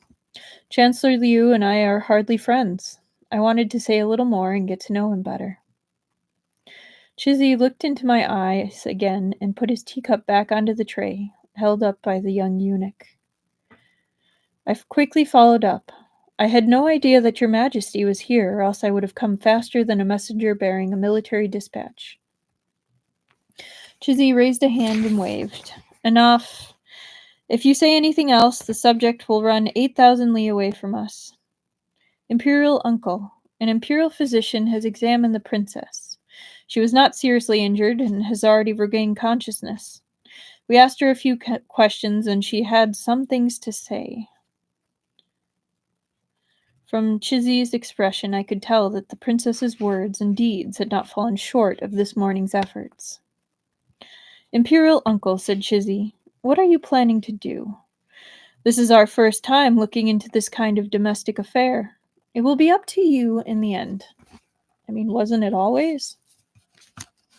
I said hesitantly, "As it has already disturbed your majesty, reasonably speaking, it ought to be handled by the court of the imperial clan. But I still wish..." Chizi raised his eyebrows. "You still wish to resolve it at home?" I sighed. "Once this storm has passed, my reputation, hardly anything will remain of it. If this goes to the court of the imperial clan, most likely nothing will remain." Chizi leaned against the yellow satin cushion embroidered with a dragon that a eunuch had placed on his chair. "How are you planning to punish the princess and Heizhong, Imperial Uncle?"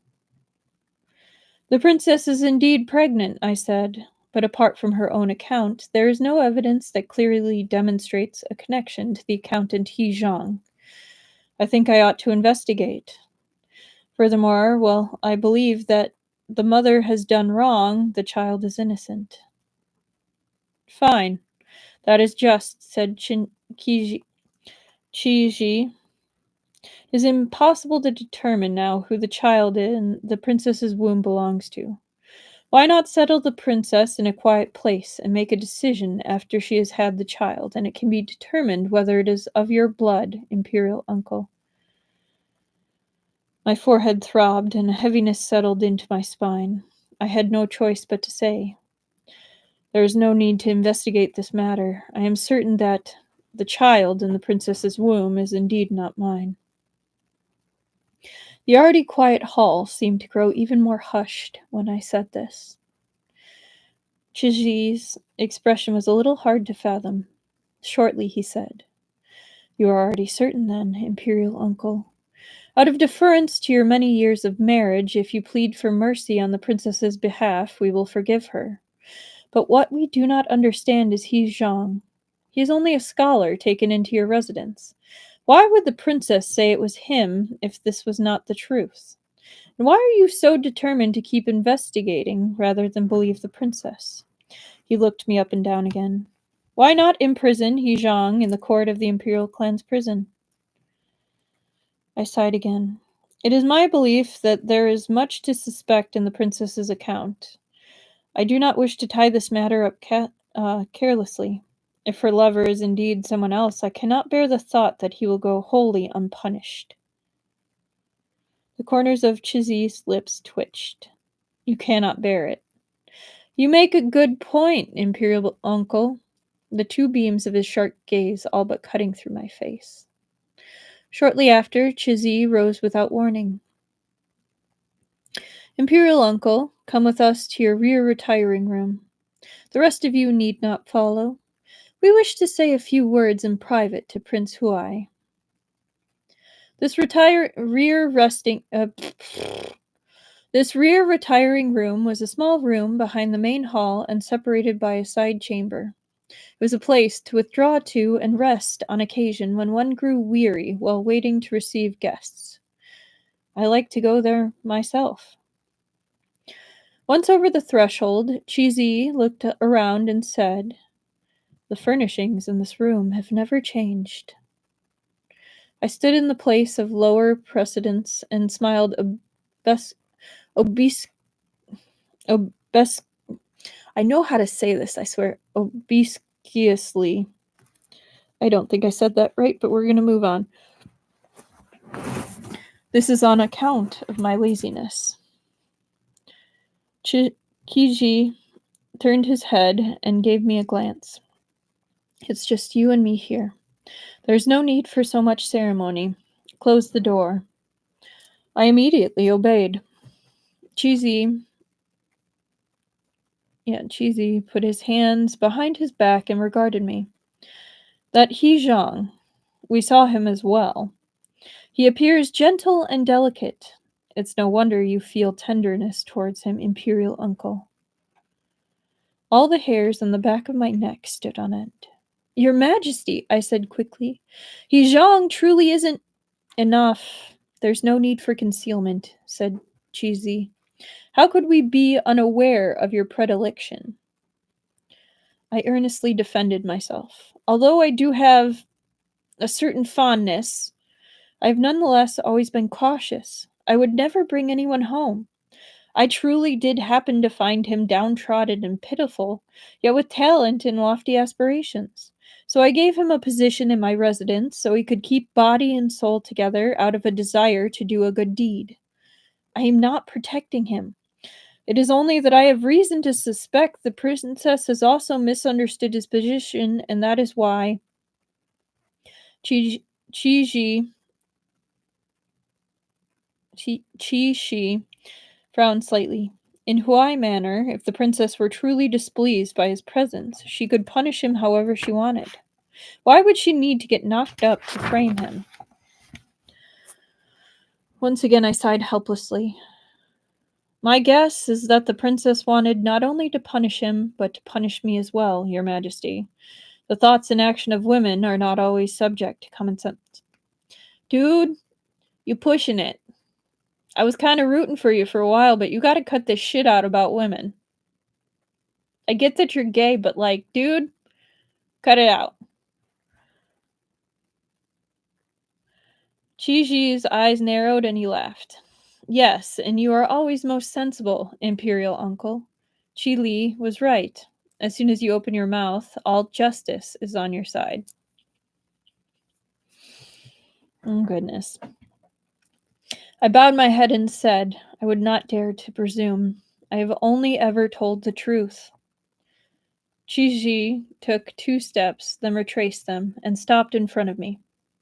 Told the truth. Cheng Jun, I have never known which of your statements is true and which is false. For example, you say you prefer men, but when our mother arranged your marriage with the princess and we officiated, you still married her.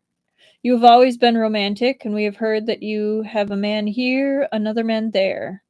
I've heard many names. All these Scholar Zhangs and Master Lees. Even Yun Yu seems to be included in their ranks. Hearing the final name, I immediately raised my head and said, That's not... Chi cut me off. But it seems that no one has ever entered your heart, Imperial Uncle. Even Yun Yu won't satisfy you. You have your eye on Liu Tongyi now? A chill ran up my back. I simply made my voice flat and expressionless and slowly said, Your Majesty, though I do have such hobbies, I have only indulged them in pleasure houses. I am not in the habit of having stray thoughts about everyone I come across which might taint those relationships. Supervisor Yu and Chancellor Liu are your Majesty's loyal subjects, pillars of the court. How could they be polluted by me or by such matters? My own reputation is well known already, and I have nothing more to fear from slander. But if it should damage the honor of loyal subjects, then even if I were to be dismembered, I could not atone for my crime. For a time, the room was silent. When Chi spoke again, his tone had softened. We were only bringing up some rumors as a joke. There's no need to disparage yourself like this or to speak so seriously. You are a pillar of the court, the person we most rely on. If you make yourself out to be worthless, what are we to do? I have always muddled along carelessly, I said, making no contributions to your Majesty or the state. It is your Majesty who has favored me. After another silence, Chi said, Cheng Jun, we have been meaning to ask you a question. What is in your heart, after all? Nothing but loyalty to your Majesty and the state, I said emphatically. Chi looked at me and looked at me again. The corners of his lips twitched slightly as he said, That is why we say we never know which of your statements we ought to believe. You just said that you muddle along carelessly, making no contributions to us or the state. Yet now you insist that you have nothing but loyalty to us and the state. I smiled. I may be muddled and shiftless, yet still loyal. Loyalty does not necessarily come with ability. Ain't that the fucking truth? Chi swept his sleeve and said, Fine, very sensible. Now we will leave the matter of the princess where it is, Imperial Uncle. You can deliberate on her punishment yourself. The same applies to He Zhang. You may take care of your own domestic affairs. I opened the door and waited until Chi had gone out to follow him. My nerves were strained. I felt weary. At 3, you can see what a man will be in his prime. At 7, you can see what he'll be in old age. This common saying isn't accurate at all. Thinking back to when Chi was little, how quiet and obedient he was. Who could have imagined how compelling he would be today? No one can guess how a person will change in the future until he changes. Fair point. The Emperor at last made his way back to the palace. I respectfully saw him to the gate. When I went back inside, the ground felt unsteady beneath my feet. I stood outside the door of the room where the princess was being held. I wanted to go in, but I was afraid that the floodgates would open wider if she saw me. So I walked away and circled around to the little room off the rear courtyard where He Zhang was being held. When I came up to the corridor, it occurred to me that many of the maids had come with the princess as part of her dowry and were quite loyal to her. Tomorrow, one of them might well go and say to the princess, "Last night, His Highness did not go see you, but went to He Zhang's room." The situation might become even more hopeless. So I went back. Suddenly I thought, what if I just don't see either of them? But in all likelihood, He Zhang had been falsely accused by the princess. I'd heard he'd been working quite industriously since coming to the manor, despite earning hardly any money. Now, what with ramming his head against a wall and biting his tongue, he was in an awful state. Be inhumane not to see him. Part of me wonders if he actually did it. Like, there's been so many, like, dog blood novels that I've read where it's like, no, I'm so sweet. And, like, we've already kind of seen that our guy is a little bit of an unreliable narrator. But I'm hoping he's a good dude.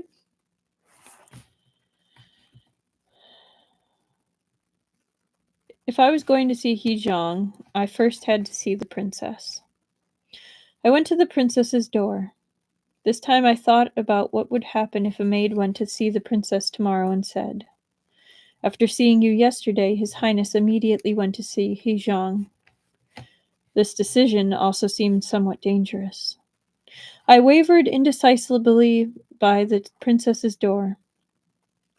Next to me, Chief Steward Xiao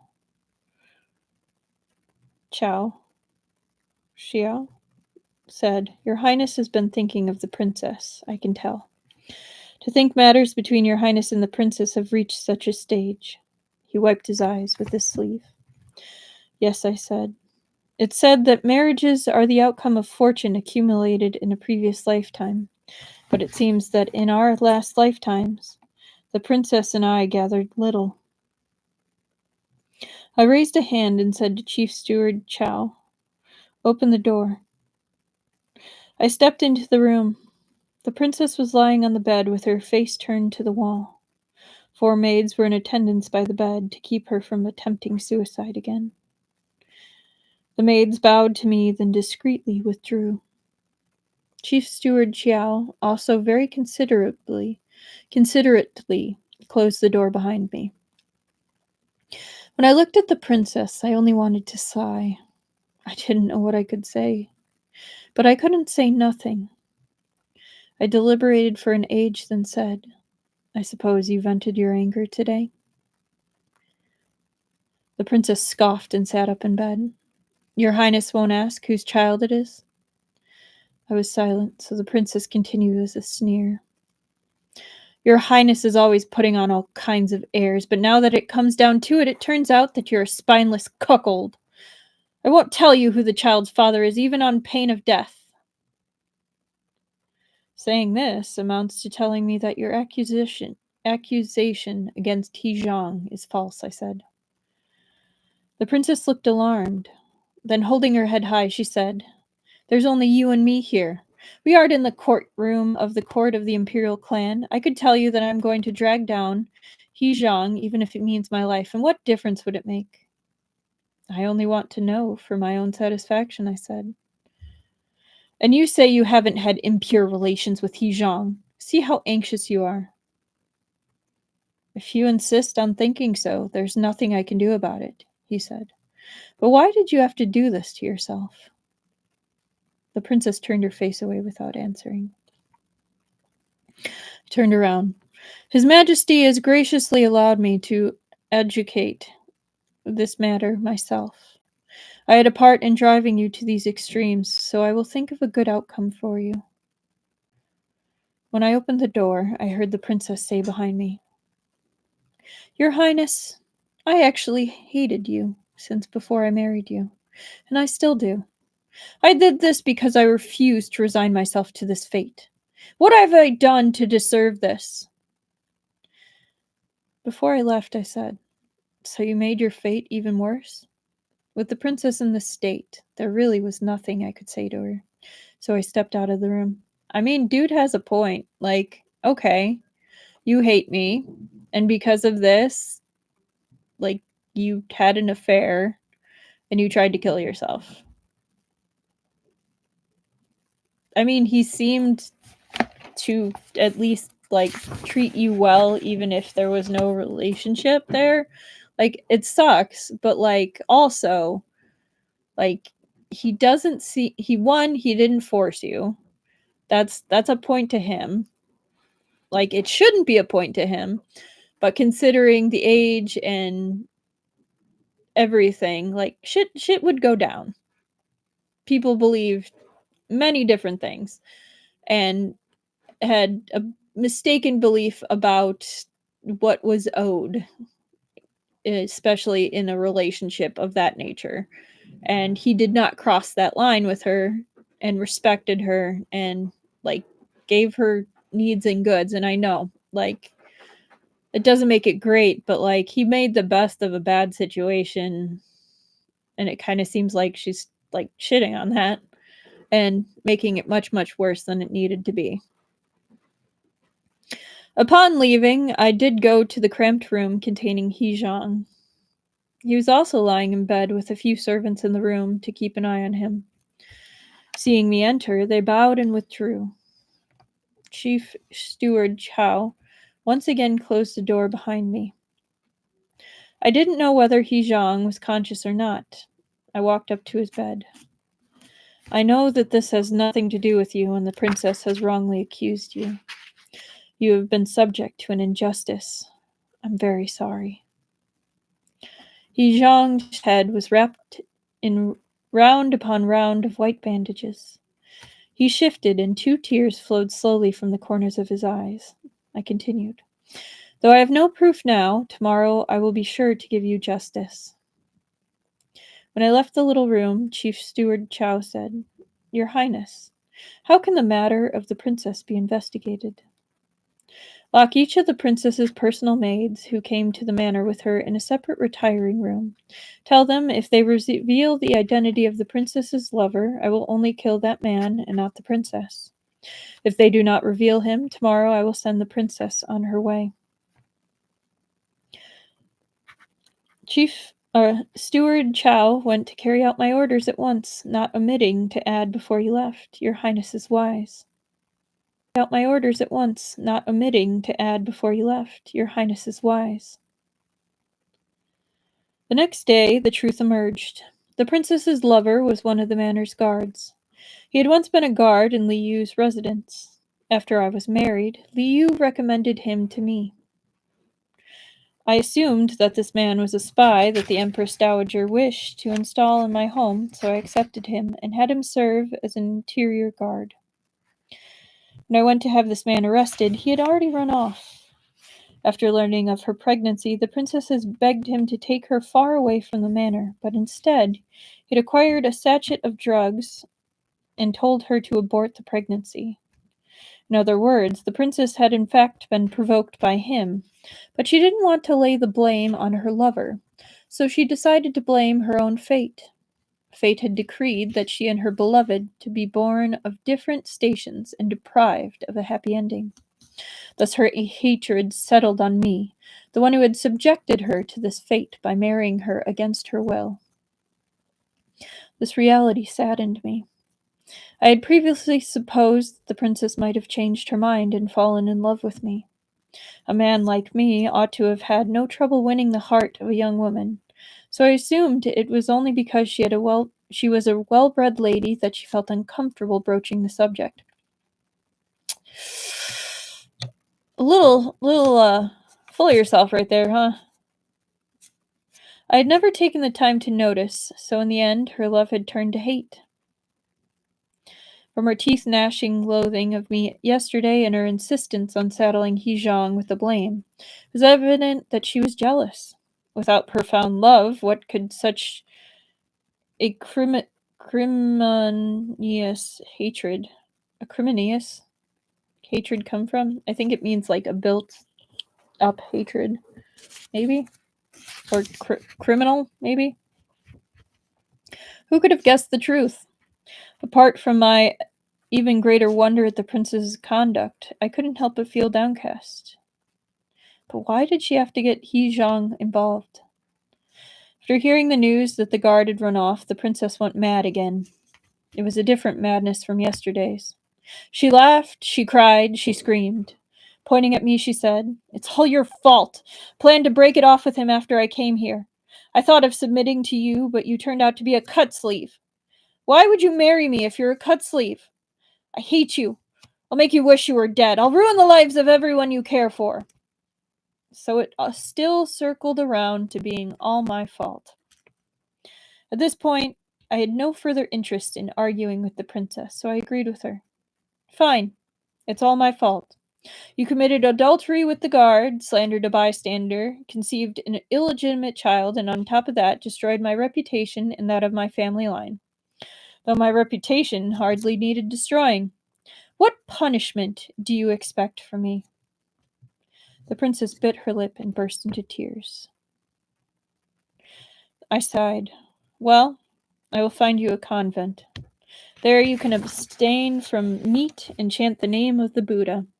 Settle your mind and untie the knot in your heart as you wait for the child to be born in peace, I said mercifully. Regardless of anything else, the child has done no wrong. In that moment, I thought that even though I had become a cuckold, I was a cuckold with a halo above my head. In the afternoon, Supervisor Yoon stopped by Huai Manor. He hadn't changed out of his court dress. Sitting in a gazebo in the courtyard, he said with a bright smile, "Your Highness truly is a saintly cuckold with much to open a heart." I could hardly keep my countenance. Supervisor Yoon, I have been badly hurt by this abrupt family tragedy. I hope you can be understanding. It's nothing, said Yoon Yu. With a couple of pretty young men to console you, your Highness's hurt will be all the better by the end of the night. Then changing the subject, he said, "Oh yes, I heard that His Majesty paid a personal visit last night." "Yes," I said. "I had gone with Prince Dai and Chancellor Liu to see an antique and couldn't receive him in a timely manner. My profound distress is yet to abate. Speaking of which, I've remembered something I was planning to discuss with you. Supervisor Yu, last night His Majesty asked me something concerning my relationship with you." Yun Yu raised his eyebrow and said, "Oh." He put his arms on his chair's armrest. His eyes glinted faintly, but his expression remained unchanged, and he said in the same tone as before, "What relationship did the Emperor say your Highness Prince Huai has with me?" "His Majesty suspected that you and I have that kind of relationship. Everyone is aware of this habit of mine. That His Majesty would say so indicates that someone has been taking note. Given that this is a delicate time, why don't you avoid me for the time being, Supervisor Yoon? I'm afraid of dragging down your reputation." Yoon Yu didn't answer. He looked at me, then after a moment laughed and said, "I don't think there's anything to avoid. My reputation is that of a little treacherous courtier, who is the son of a great treacherous courtier. It's nothing short of your Highness Prince Huai's. By my own temperament, I say I don't care how delicate the time may be. I'll keep doing as I please, unless your Highness Prince Huai is worried about being burdened by me and wishes to avoid me. Then I will stop coming here." I met his gaze. I could only smile and say, "Your words are always unanswerable, Supervisor Yoon. How could I dare to tell you not to come? Since you don't mind, we'll go on as we have."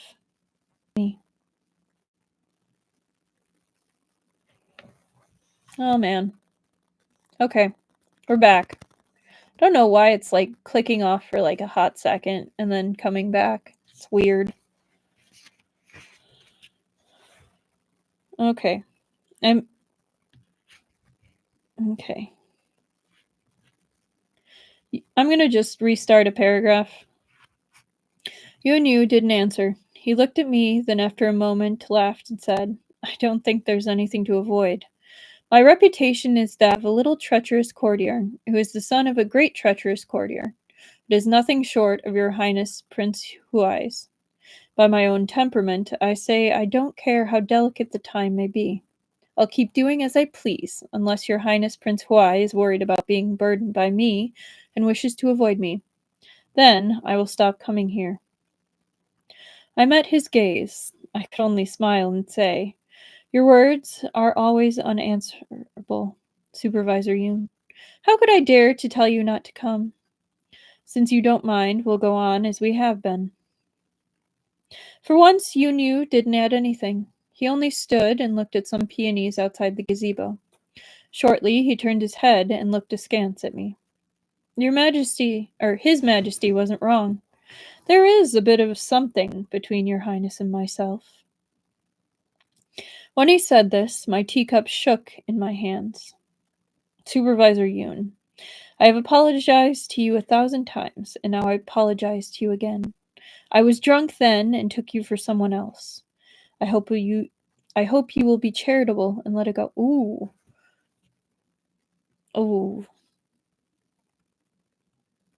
My dude. Your life be messy, man. Oh, man. Speaking of that incident, it really was a small mistake I had made during my many years of dalliances. I recall that Chi Li had invited guests, saying that he had something to show everyone. Chitan had paid a visit to borrow from me that day, so the invitation was delivered to Huai Manor. However, only Chitan received one. I was not invited. Ouch. I joked to Chitan that Chi Li must have obtained rare items that he couldn't let his imperial uncle see, then brazenly accompanied my nephew. When we reached Chi Li's manor, my imperial nephews were all gathered along with Yun Yu, Wang Shun, and the other young men who usually hung around my nephews. I said to Chi Li, What nice things are you keeping from your imperial uncle? Chi Li looked at me without a word, raised his hands, and clapped. In response, a number of golden-haired, blue-eyed, scantily clad, beautiful girls undulated into the room and began to twist their hips and cavort.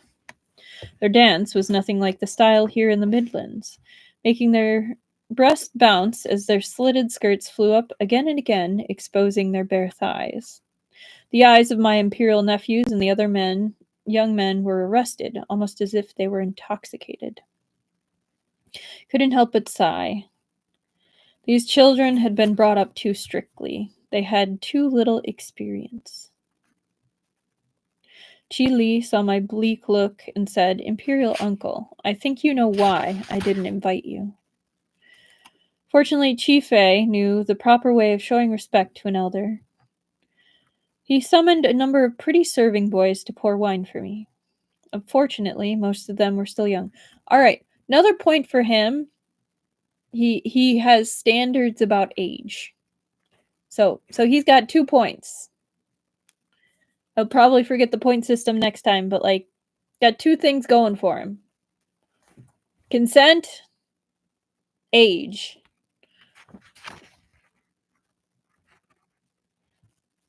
I am not particularly interested in the 15 and 16-year-olds ones who haven't really developed yet. The ones who suit my taste best are just on the point of maturity or already fully grown. Half a point. Among the serving boys, there was only one slightly older. They are very important points. Among the serving boys, there was one only slightly older who narrowly caught my interest. I took him by the hand and sat with him a while. The swaying of the foreign dancers had made me dizzy, so I simply went to a gazebo in the garden to drink in peace, keeping only the serving boy who had taken my fancy with me. The afternoon was warm, and I was a little drowsy after a few cups of wine, so I took a brief nap in the gazebo. I agree, those are very important points, Chi-Chi Kiki. While I was muddled with sleep, I heard someone calling into my ear. Your Highness Prince Huai. Your Highness Prince Huai. The voice sank into me and made my heart itch. I thought it was the youth who had been keeping me company, so I gathered up the sleeve beside me, pulled that person into my arms, and kissed him. Not far away, a voice cried out, "Oh no, what a disaster! Imperial Uncle has the wrong person!" Oops. Opened my eyes and realized what a terrible mistake I had made. The person I had pulled into my arms was Yun Yu. As little subject to embarrassment as I am, my face still grew hot. Fortunately, Yun Yu was equal to the situation. He stood, brushed himself off, and said with a smile, "Your Highness was dazed from sleep. What beauty did you take me for?" I got to my feet and hurriedly apologized. I'm sorry. Yun Yu said, still smiling. It's nothing. I came too close. Chi Li stood outside the gazebo, tapping his palm with a fan. Next time you draw someone into your arms, Imperial Uncle, remember to open your eyes first. He's not wrong. With that blabbermouth Chi Li as a witness, presumably many had learned of this event and used it as fodder for their private ridicule of me afterward. Recalling that period, even Cheesy had given me strange looks. Probably he had also known, and that was why he said what he had said last night. Yun Yu said unhurriedly, "On that subject, I ought to say a word of thanks to your Highness for the favor you showed me." I coughed and lifted my teacup to take a drink. Yun Yu stood, looking at the flowers, then said, "Your Highness has sent the princess to cultivate her mind in a convent. What of He Zhang?" "He has been wrongly accused," I said, "and he must be compensated for it. I asked Chi Li to find something like an academy where I can send him once he has recovered. It will be advantageous to take this time to add some benevolence to my reputation." Yun Yu turned around. Your Highness Prince Huai acts more and more as if he had already occupied that highest seat. My hand froze. I put down my cup. "Do not worry, Your Highness," said Yun Yu. "There is no one around." "Supervisor Yun," I said, "some things are best left unsaid." Yun Yu smiled. "I hear and obey. But don't you suspect there is more to the princess's behavior? In causing this scandal, it seems as if she is deliberately trying to ruin your reputation, even if she had to give up her life for it. Perhaps you received instructions from some quarter.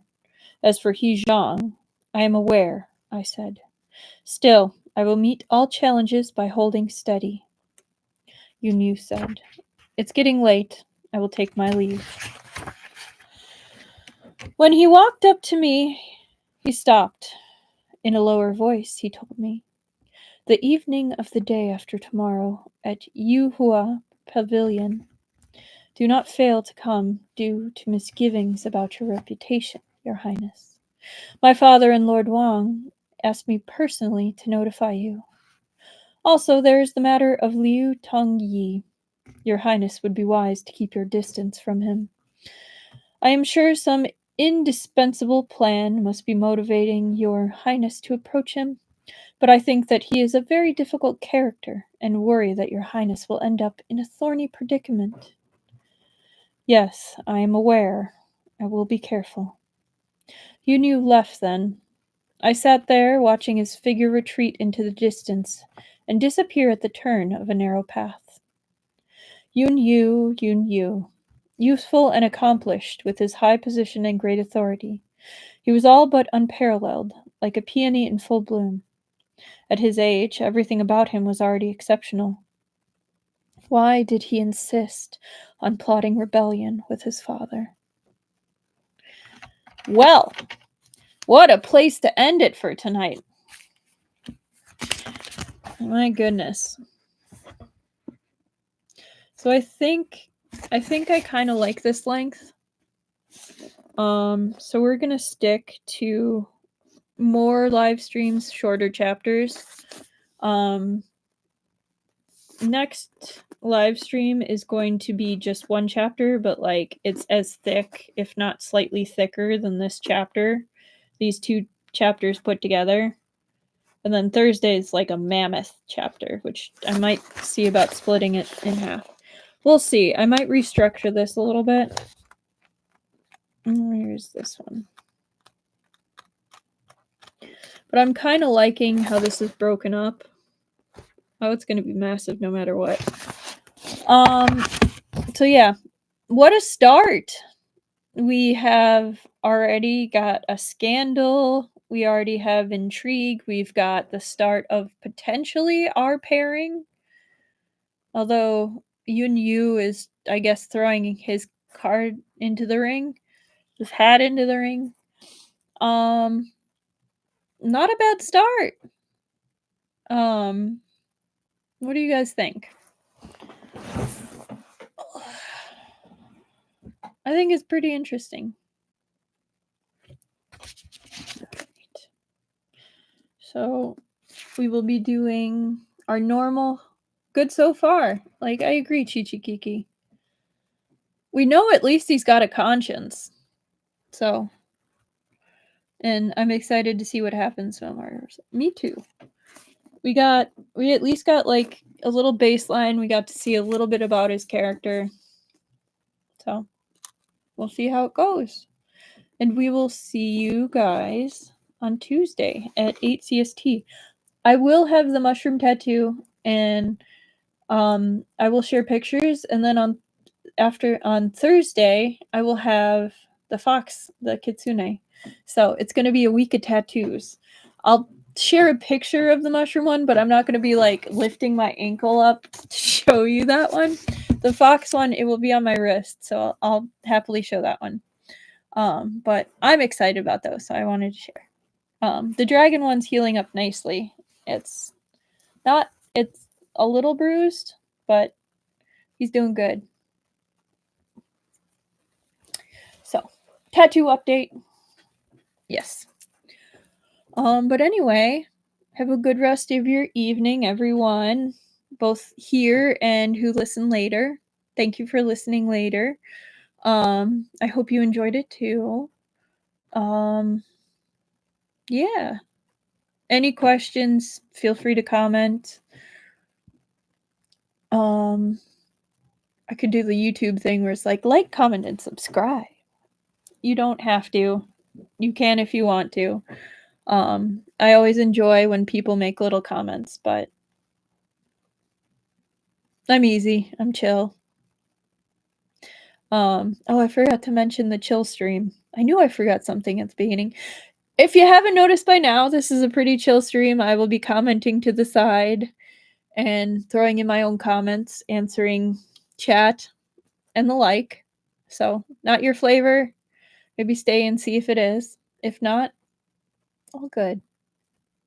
We're chill here.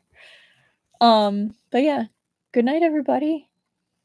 See you Tuesday. Hang on, my computer's being weird. End stream. Good night.